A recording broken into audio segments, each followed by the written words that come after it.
Pourquoi est-ce qu'une économie basée sur le troc est peu crédible? Quel rapport y a-t-il entre Babylone et Wall Street? Et comment on pouvait avoir des banques avant même que la monnaie battue n'existe? C'est ce que nous allons découvrir dans cette petite exploration des racines de notre système financier moderne en remontant à ses origines dans le croissant fertile mésopotamien. On démarre avec une préconception fréquente. Lors des balbutiements de l'écriture de la théorie économique, on a raconté l'histoire des systèmes comme une évolution de ce que l'on percevait comme le plus simple, c'est-à-dire le troc, vers ce que l'on considère comme plus compliqué, c'est-à-dire un système bancaire avec de la dette et du crédit. Et comme il y a une certaine logique apparente à cette évolution supposée, on continue souvent de la voir comme ça. Alors que pas du tout. C'est même plutôt le contraire. Et ça fait un bon siècle qu'on est au courant. Donc, je vais commencer par un peu de théorie sur pourquoi le troc, c'est super compliqué en réalité et pourquoi ça ne peut pas vraiment fonctionner. À première vue, le troc semble simple. C'est un échange de biens et de services. J'ai un fromage, vous avez une miche de pain, on s'entend, on échange, simple.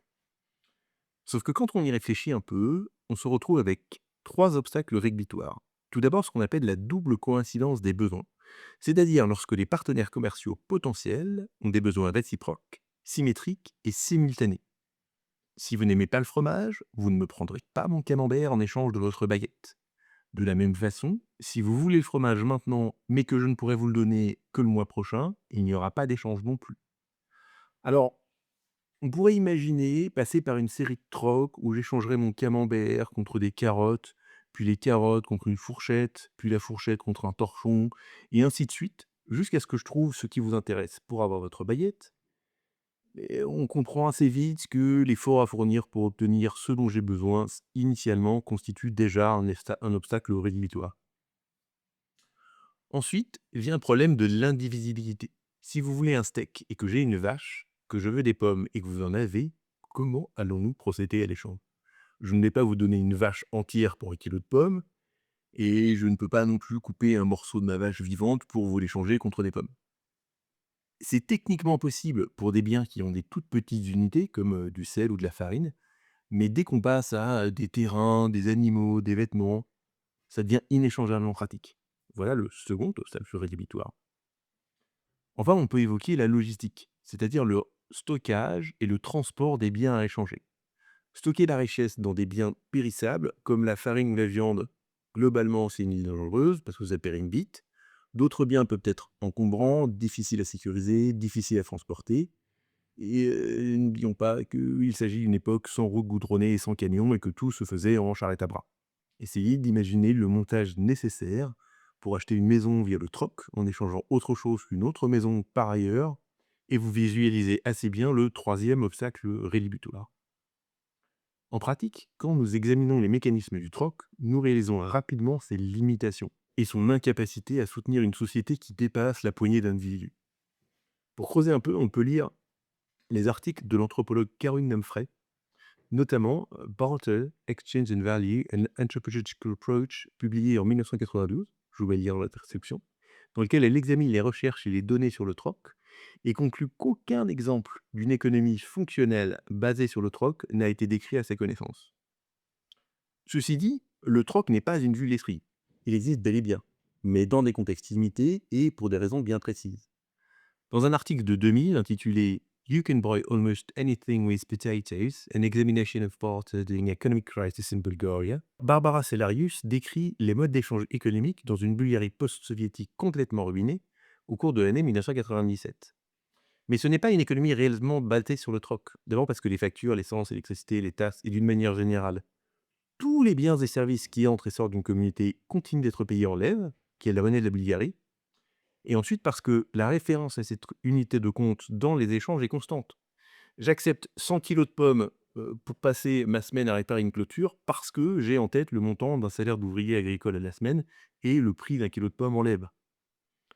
Donc c'est un troc en quelque sorte permis par l'existence d'une monnaie qui fait référence. Et c'est justement ça que pointe Humphrey. L'idée d'une économie qui commence par un troc, puis qui évolue vers un système basé sur de la monnaie ne fonctionne pas.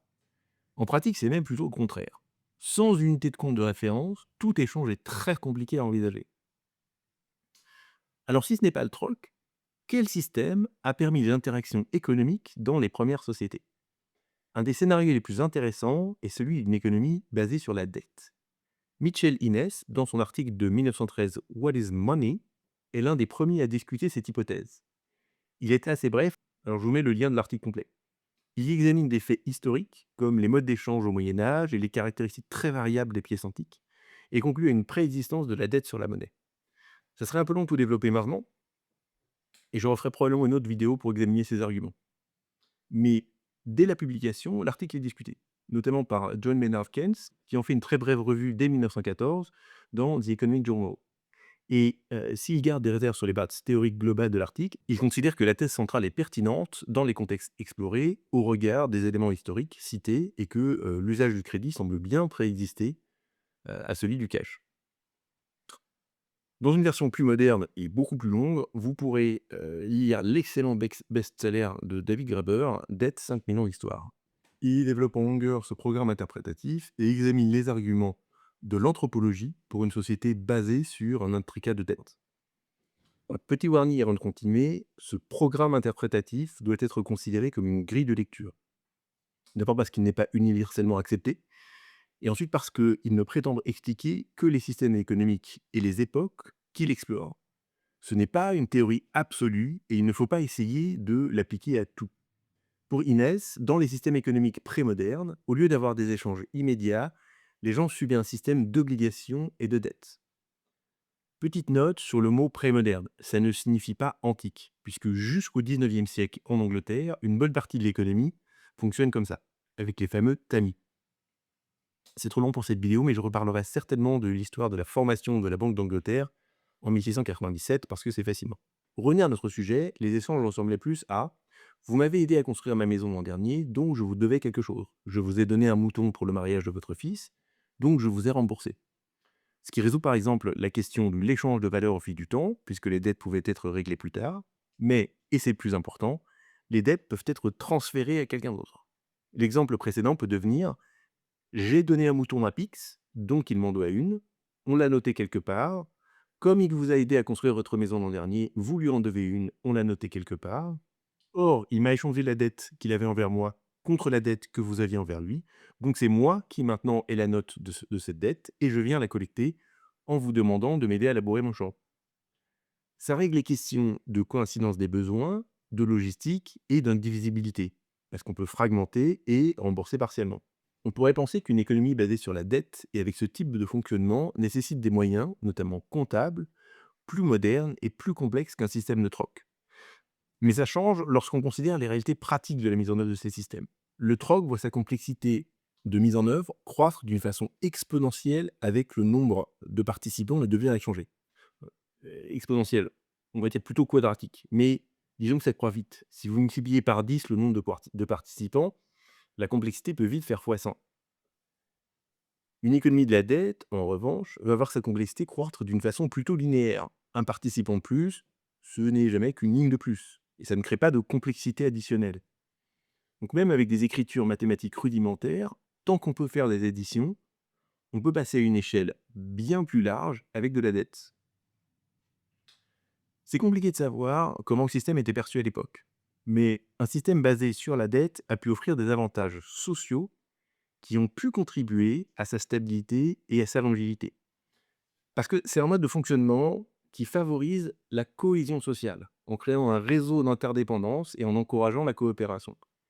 Les gens étaient incités à maintenir de bonnes relations pour garantir l'accès aux biens et aux services. La fiabilité et le respect du remboursement des dettes deviennent cruciaux et on a un système qui encourage implicitement une conduite plus éthique de la part des agents.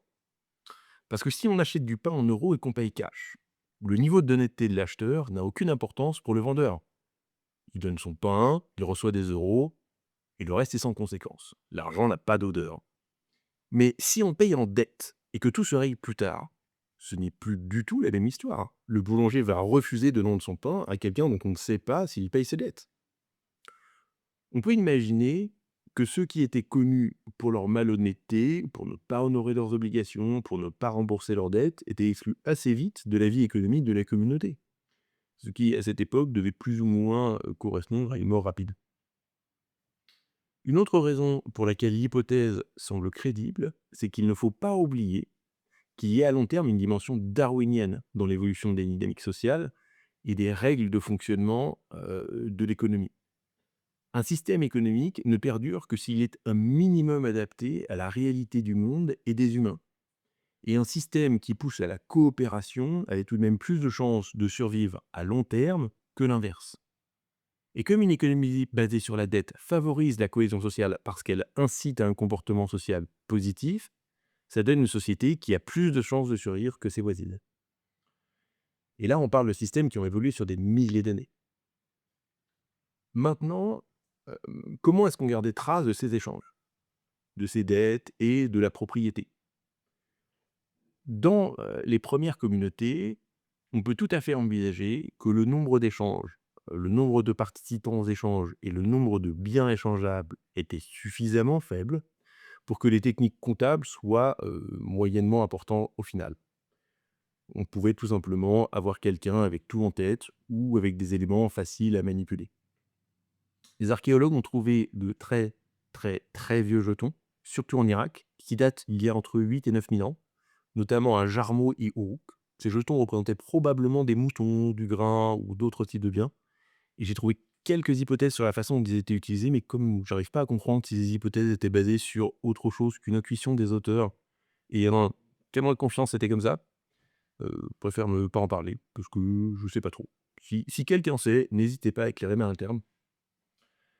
Après, dès que les villes ont commencé à apparaître, il a bien fallu mettre en place une infrastructure, créer un système comptable et des mathématiques rudimentaires pour permettre les échanges et pour faciliter le commerce des dettes. Dès qu'il allait au-delà de simple reconnaissance de dettes orales, un niveau d'abstraction devient nécessaire. Pour être opérable, le «je te dois une faveur» doit à un moment être traduit en «je te dois un certain nombre d'unités de quelque chose», notamment pour que ce soit fractionnable et transférable facilement. Et pour ce système de comptabilité, il faut une unité de compte abstraite, reconnue par toute la société. Et c'est cette unité de compte de la dette qui est le précurseur de la monnaie telle que nous la connaissons aujourd'hui. À partir de là, on a pléthore de preuves archéologiques. Parce que les Mésopotamiens utilisaient des tablettes d'argile pour les registres de dettes, de propriétés et contrats commerciaux. Et on en a retrouvé beaucoup. Les découvertes de la fameuse écriture cunéiforme, qu'on appelle cunéiforme parce qu'elle était inscrite en enfonçant le coin d'un calame dans de l'argile. Le calame, c'est un petit stylet, le plus souvent en roseau. Et sur cette tablette, on trouve bien des enregistrements qui ressemblent beaucoup à un registre de transactions d'une banque d'aujourd'hui. L'unité de compte de l'époque, et probablement la plus vieille unité de compte du monde, c'était le shekel des Babyloniens. Il a émergé autour de 2150 avant Jésus-Christ. Et dans un certain sens, cette plus vieille unité de compte du monde est toujours vivante aujourd'hui, puisque c'est le nom de la monnaie israélienne. Mais initialement, c'est pas une monnaie, c'est une unité de poids, et c'est un peu différent. Quand on parle du shekel mésopotamien, c'est généralement du shekel d'argent auquel on fait référence. On retient la valeur de 8,3 grammes pour un shekel. Donc vraiment une unité de poids. Et il y avait également des unités supérieures avec le mina, qui faisait 60 shekels, soit environ 500 grammes, et puis le talent, qui lui-même valait 60 minas, c'est-à-dire 3600 shekels. Et notez les chiffres de 60, qui proviennent de la base sexagésimale des Babyloniens et qu'on a conservé pour le temps du second Lévonite. Ça semble énorme pour notre compte en base 10, mais en réalité, c'est très pratique pour les fractions. Et donc pour le commerce. Parce que 60, c'est divisible par 2, 3, 4, 5, 6, 10, 12, 15, 20, 30. Et donc, pour diviser en parts égales ou inégales, d'un tout en base 60, on y arrive sans virgule et sans calcul. Alors que la base 10 moderne, si elle a d'autres avantages, n'est plus divisible que par 2 et par 5. C'est moins pratique sur un marché et on a tout de suite des virgules. Donc il faut des centimes. Alors, petite note sur la généralisation un peu abusive. Il ne faut pas oublier qu'on parle d'une période très longue, une paire de millénaires. Gardez en tête combien de fois la monnaie a changé sur le territoire français depuis les invasions romaines. Donc, les valeurs, les poids, le métal concerné, les modes de transaction, tout ça a vraisemblablement beaucoup changé. Je vous mets un lien vers un article de Maron Powell sur la monnaie en Mésopotamie. Il y discute de quelques exemples de shekel en cuivre, par exemple, mais il rappelle surtout que notre connaissance de la période est tout de même très parcellaire et qu'il est fort possible que cette unité de compte ait été utilisée d'une manière beaucoup plus variée que ce que nous savons aujourd'hui. Ce qui semble certain, c'est l'origine des 8,3 grammes, qui correspondent à 180 grains d'orge. Ce qui signifie que l'unité de compte, c'était plutôt le grain à l'origine. Et dans une société essentiellement agraire, à peu près toujours à une mauvaise météo de la famine, ça faisait sens. Le grain était tout en haut dans l'échelle des valeurs. Donc, on entrevoit un certain nombre de transitions. D'abord, on s'échange juste des dettes oralement, puis on s'est dit que ces dettes correspondent à une certaine quantité de grains qu'on note sur des registres pour pouvoir se les échanger facilement en les fractionnant et en les transférant. Puis cette quantité de grains devient progressivement une unité de compte abstraite, puis on passe à une unité plus arbitraire, non périssable, avec une utilité concrète beaucoup plus faible. En effet, l'argent, ça ne te mange pas, et ce n'est franchement pas terrible pour faire des outils agricoles. Puis ultérieurement, on passera à la monnaie battue. Alors, après toute cette introduction pour en arriver là, c'est bien de la mise en œuvre de la seconde transition dont je vais parler maintenant, c'est-à-dire l'invention d'un système bancaire. Et comme on voit bien historiquement, ça précède le cash, la monnaie battue. Encore une petite digression, on peut argumenter sur ce que c'est que la monnaie et restreindre ou élargir la définition. Dans le cadre de cette vidéo, on va partir sur ce machin standardisé et pur qui n'a strictement aucune autre utilité que stocker et échanger de la valeur et à servir d'une clé de compte. On exclut de fait la monnaie marchande, parce que sinon la monnaie c'est littéralement n'importe quoi. Une patate, une fourchette, malheureusement à l'époque un autre être humain, et les bornes sont beaucoup trop larges pour que ça ait un intérêt dans notre sujet. Donc venons-en à l'émergence des systèmes bancaires en Mésopotamie. Les assyriologues ont pu les étudier en profondeur grâce à la diligence extrême des scribes de l'époque, qui notaient à peu près tout sur leurs tablettes d'argile. Si vous avez bien suivi jusque-là, cette apparition des banques avant celle de la monnaie ne choque plus votre compréhension intuitive de l'évolution d'un système financier. Et vous rendre dans une banque alors que l'argent n'existe pas encore ne vous semble plus si absurde. Mais laissez-moi vous expliquer comment nous pensons que ça s'est construit. Alors notez bien le pensons, comme c'est très ancien, nous n'avons que des informations parcellaires et on ne pourra jamais vraiment vérifier. Mais ça correspond bien à ce qu'on retrouve comme élément archéologique et ça semble fonctionner. Je vous mets un lien vers The Origin of Banking, Religious Finance in Babylonia de Benjamin Bromberg pour creuser un peu le sujet. Durant cette période, les temples et les palais royaux servaient de lieux de stockage sécurisés. D'abord et avant tout pour le grain, et ensuite pour d'autres valeurs. Quand ils ont commencé à grossir, pour faciliter leur gestion, ils se sont mis à émettre des reçus pour ces dépôts. Et au fil du temps, les gens ont réalisé que ces reçus pouvaient être utilisés comme des instruments de paiement transférables. Et ça, c'est la première révolution. Imaginez un fermier mésopotamien qui dépose sa récolte de grains dans l'entrepôt du temple de sa ville, pour la mettre à l'abri d'un vol ou de la météo. Il reçoit en retour une ou plusieurs tablettes d'argile en guise de reçu, disant qu'il possède tant de grains à tel endroit. Mais là où ça devient vraiment intéressant, c'est que ces reçus pouvaient être utilisés non seulement par le déposant original, c'est-à-dire quand le fermier ménageait son grain, mais aussi par les tiers. Donc s'il donne son reçu à quelqu'un d'autre, il effectue un transfert de crédit. Le temple doit toujours 10 000 shekels de grains, mais comme le porteur du reçu a changé, il ne les doit plus à la même personne. Le propriétaire du grain a changé sans qu'il y ait eu besoin de transfert physique. Et c'est ce système qui correspond aux bases d'un système bancaire rudimentaire. Il permet des interactions économiques plus complexes et plus abstraites. Alors attention, ça reste primitif.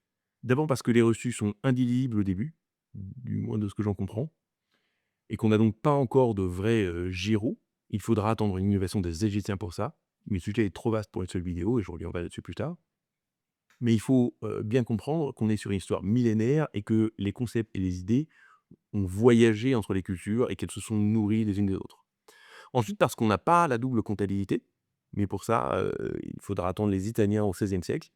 Et enfin, parce qu'on n'a pas de monnaie scripturale. Les tanches ne donnent de reçus que pour le grain qu'ils ont effectivement.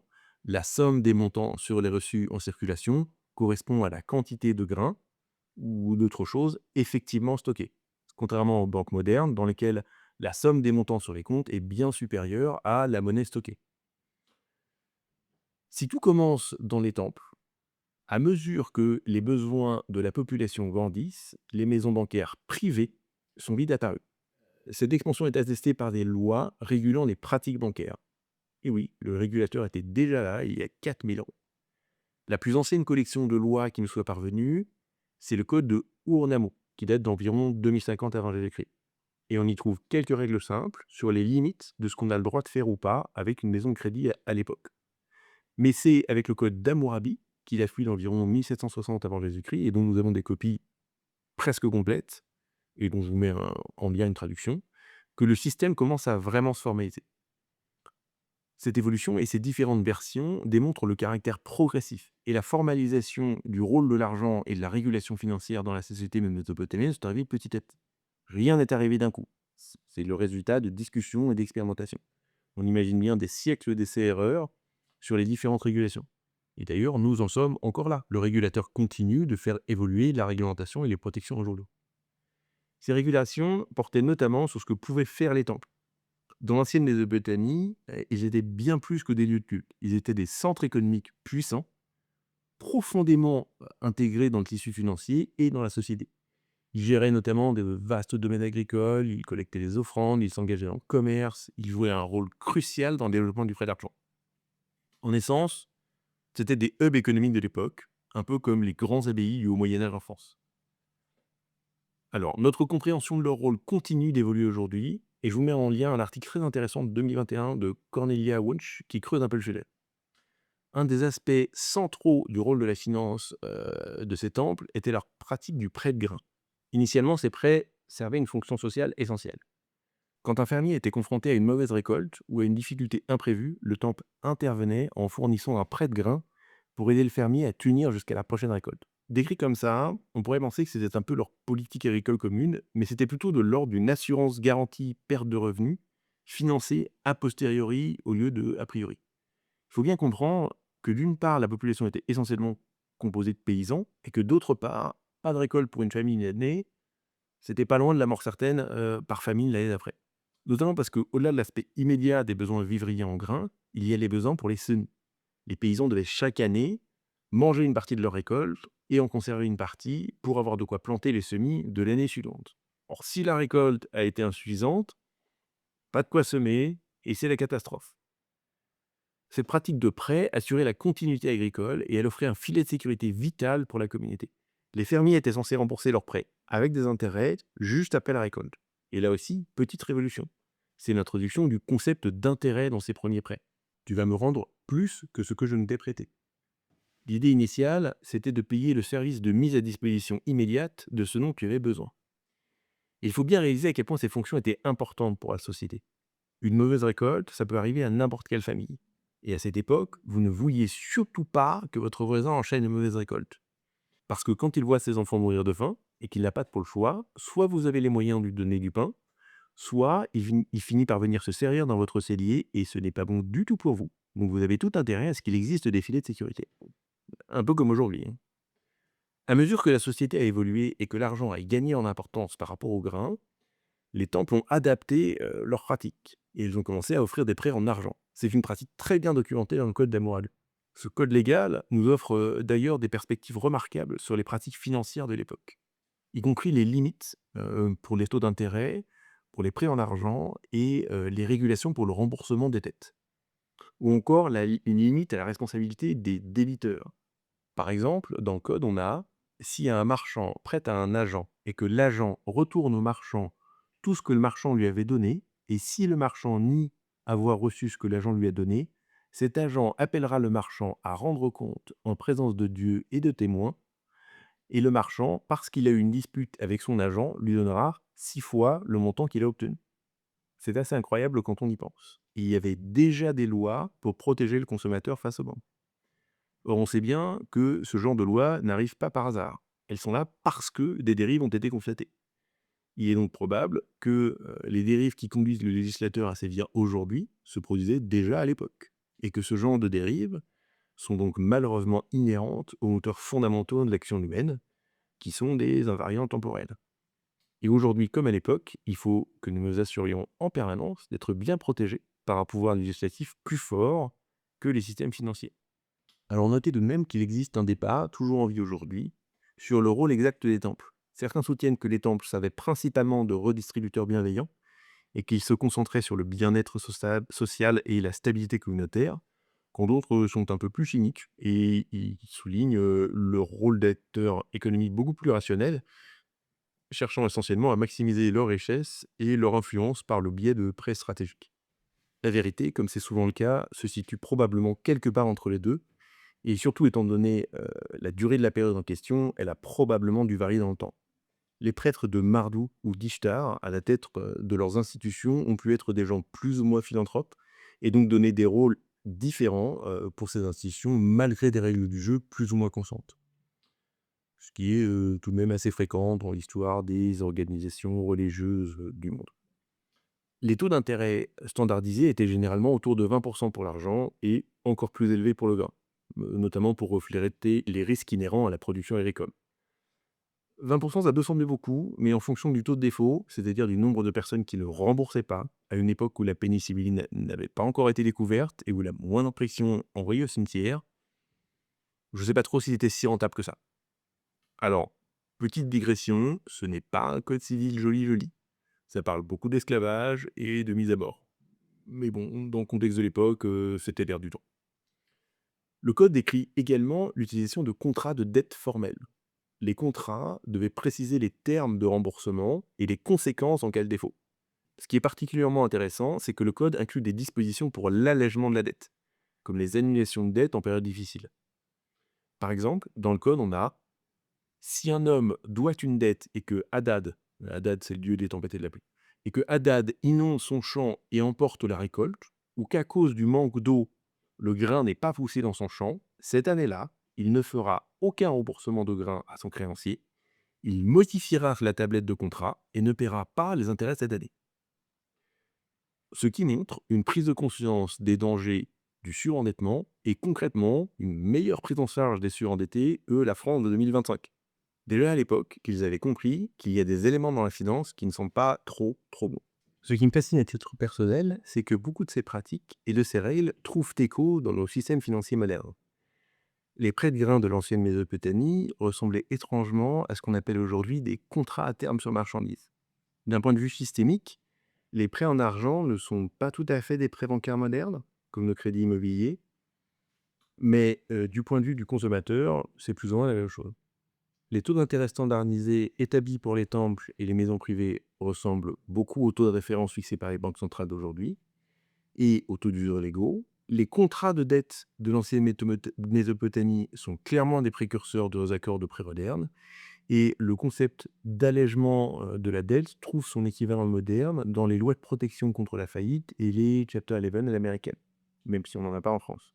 Dans ce cadre historique, l'essor des banquiers privés était une réponse aux forces de marché. À mesure que le commerce augmentait et que les activités économiques devenaient plus complexes, la demande de services financiers s'est mise à dépasser ce que les temples pouvaient fournir seuls. Et c'est cette lacune qui a créé une opportunité pour des individus et des familles privées afin d'établir leur propre maison de banque, répondant aux besoins des marchands, des propriétaires terriens et des autres membres de la société. Ces premières banques privées offraient une gamme de services qui, à la fois, reflétaient et élargissaient ceux fournis par les temples. Elles fournissaient des prêts en argent et dont d'autres formes de valeur pour faciliter les entreprises commerciales, les achats de terres et les besoins personnels. Elles acceptaient des dépôts en offrant un lieu sûr pour les individus et pour les entreprises afin de stocker leurs richesses et potentiellement gagner des intérêts.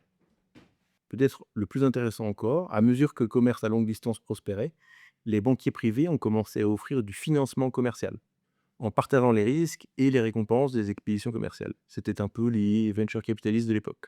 Je trouve que cette perspective historique nous invite à réfléchir sur la nature pérenne de certains besoins et de certaines pratiques financières. Les fonctions fondamentales de la banque, pour ce qui concerne ses clients, c'est-à-dire protéger les dépôts, faciliter les paiements, octroyer des crédits et gérer les risques, sont restées remarquablement constantes à travers les millénaires. Ce qui évoluait, ce sont plus les outils, les technologies, les cadres réglementaires et le rôle des banques dans l'économie de notre système, mais pas ce qu'elles font en direct pour les gens. Avant de conclure, je vais brièvement aborder la dernière transition, celle qui nous conduit vers la monnaie battue. Elle est intéressante parce qu'elle comporte une dimension technologique et une dimension conceptuelle. Quand on regarde les tablettes d'argile sur lesquelles les contrats commerciaux et les contrats de dette mésopotamiens étaient écrits, on imagine bien à quel point un faussaire pouvait facilement en produire des copies. Ce n'est jamais qu'un simple bloc d'argile grabé avec un bout de bois taillé en pointe. Je n'ai pas trouvé de référence à la façon dont ce problème était géré, mais on peut imaginer 2 verrous. D'abord, il fallait savoir lire, écrire et compter, et c'était carrément rare dans la population, parce qu'il y avait pas d'école publique. Ensuite, les temples gardaient des copies, et c'est la majorité de ce qu'on a retrouvé, ce qui évitait les nouveaux. En plus de les capacités de fraude, il y a des limites avec ce qu'on peut faire avec ces tablettes. Dès le départ, elles sont fongibles. C'est-à-dire que si vous possédez 2 tablettes de dette, de 50 shekels chacune, c'est comme si vous aviez une tablette de 100.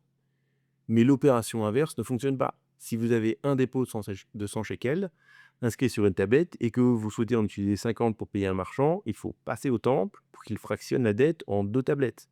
C'est pas idéal. On se rend donc au 7e siècle avant Jésus-Christ, dans ce qui est aujourd'hui la Turquie. C'est là, en Lydie, que les Lydiens ont commencé à battre la monnaie.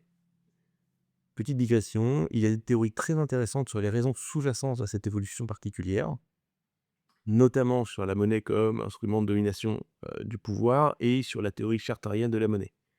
Mais c'est trop vaste pour cette vidéo et j'y reviendrai un autre jour. Donc, les premières protopièces dont on retrouve la trace sont battues sous le règne de Gigès, le fondateur de la dynastie des Mernades. Ça signifie juste four. Il devient roi de Lydie en 685 après avoir assassiné Candole, le dernier roi de la dynastie des Héraclides. Il y a des histoires assez croustillantes sur cet assassinat et sur le mariage de Gigès avec la femme de Candole.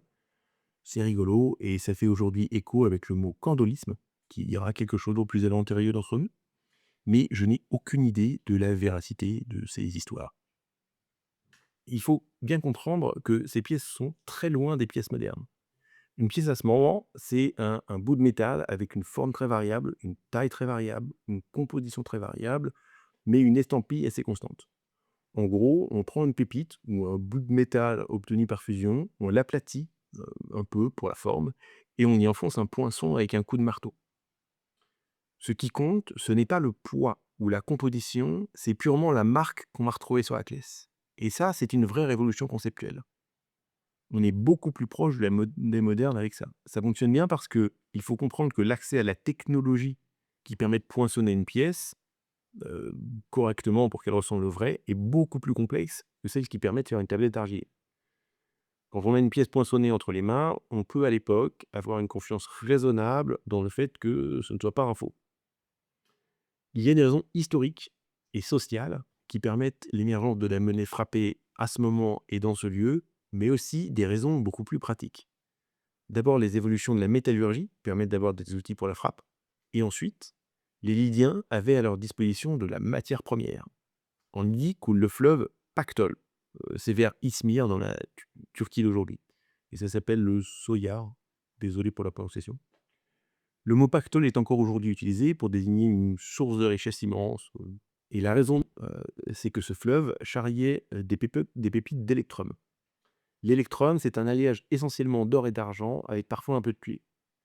La légende raconte que cet électrum provenait du roi Midas, qui est le légendaire roi de Phrygie du 8e siècle avant Jésus-Christ, auquel Dionysos aurait donné le pouvoir de transformer tout ce qu'il touchait en or.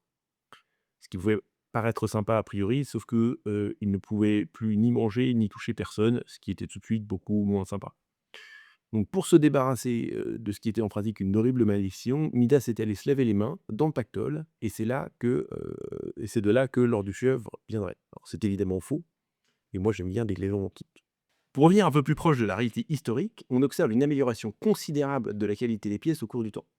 Les mernades suivants, à savoir Ardis, Sadiates, Aliat et enfin le plus fameux d'entre eux, Crésus, ont tous participé, sur le siècle d'existence de leur dynastie, à mettre en place un système monétaire avec plusieurs unités et des pièces standardisées dans leur poids, leur apparence et leur composition. Notamment avec la séparation des métaux pour avoir des monnaies pures en argent ou en or. Et ils ont surtout passé un bon siècle à s'enrichir considérablement en trouvant de l'or gratuitement dans un fleuve et en expliquant à tout le monde que ça avait beaucoup de valeur. Je vous mets un lien vers The Origin of Electrum Coinage de Robert Wallace pour creuser. Suite à ça, le concept de battre monnaie s'est répandu comme une traînée de poudre de la Lydie à l'Ionie, à la Grèce continentale, à la Perse et même au-delà. Surtout quand les Perses, menés par Cyrus, ont vassalisé la Lydie en la transformant en province perse. Les cités-États grecques ont de leur côté embrassé cette innovation avec enthousiasme, chacune frappant ses propres motifs. On se souvient notamment des chouettes athéniennes et des tortues d'Égine. Bref, la série de transitions d'une économie de la dette vers une économie monétarisée s'achève ainsi, du moins à cet endroit du monde. Parce que cette transition va advenir à des épaules différentes, de façon différente, en différents points de vue de l'homme. Il ne faut pas prendre cet enchaînement comme une recette absolue et nécessaire. Et si c'est une conclusion historique, elle n'a rien d'une conclusion logique. Les choses auraient tout à fait pu se passer autrement. Je voudrais conclure en rappelant que les instruments financiers sophistiqués négociés à Wall Street ou les transactions numériques que nous effectuons quotidiennement ne sont que des descendants évolutifs des évolutions mésopotamiennes. Les principes fondamentaux de la monnaie, du crédit et de la banque, conçus pour la première fois dans les anciennes cités-États, demeurent au cœur de nos systèmes financiers. Alors la prochaine fois que vous paierez vos courses, que vous vérifierez votre solde bancaire, que vous investirez en bourse, prenez un instant pour réfléchir à cette incroyable vignette.